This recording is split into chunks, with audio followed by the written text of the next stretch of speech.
Mae'r gweinidog materion gwledig Elin Jones wedi cyhoeddi strategaeth newydd i ffermio yng Nghymru. Yn cael ei alw'n ffermio bwyd a chefn gwlad, creu dyfodol cadarn. Mae'n egluro sut mae'r Llywodraeth yn bwriadu gweithio i sicrhau dyfodol cynaladwy i'r diwydiant cynhyrchu bwyd a'r amgylchedd wledig hyd at 2020.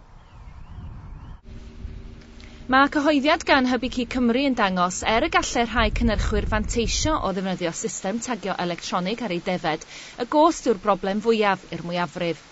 Ychydig iawn hefyd fyddai'n barod i ddelio â'r dechnoleg. Mae'r adroddiad hefyd wedi darganfod nad ydy marchnadoedd stoc yn barod am y rheoliadau newydd, gyda'r rhan fwyaf o arwerthwyr yn poeni am gostau ychwanegol y dechnoleg a'r offer. Mae 14 o ffermydd yng Nghymru yn rhan o'r astudiaeth sydd i ddod i ben yn yr Hydref.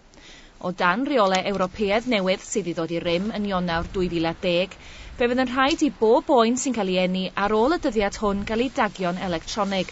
Fe fydd canlyniadau terfynol ar adroddiad yn cael ei cyhoeddi ym mis Hydref. Mae ffigurau cynhyrchiant llaeth yn ystod Ebrill 2009 wedi dangos cynnydd o'r un cyfnod y llynedd yn ôl yr asiantaeth daliadau gwledig yn Lloegr.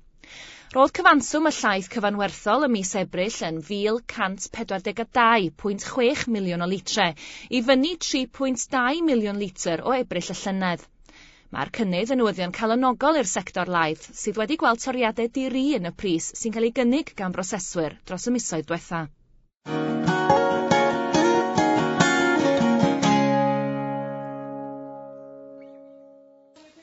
Mae Prif Ilfeddyg Cymru Dr Christian Glossop wedi cyhoeddi y bydd cost y brechlynau yn erbyn y tafod glas yn cael ei haneru o 2 seithfed ymlaen.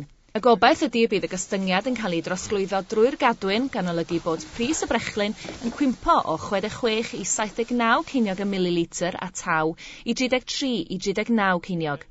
Fe ddyle hyn helpu berswadio ffermwyr ar draws Cymru i frechu hanifeiliaid, gan bod y perygl i'r clwy yn cyrraedd yn cynyddu wrth i'r tywydd gynesu. Fe ddylai ffermwyr sydd am frechu siarad â'i milfeddyg cyn gynted ac sy'n bosib. Mae nifer yr achosion o glwyr diciau mewn anifeiliaid heblaw am foch deiar a gwartheg wedi cynyddu i'r lefel ucha erioed. Yn 2008 roedd 119 achosion wedi dod i'r amlwg mewn 8 o rywogaethau gwahanol yn Lloegr yn ôl deffra.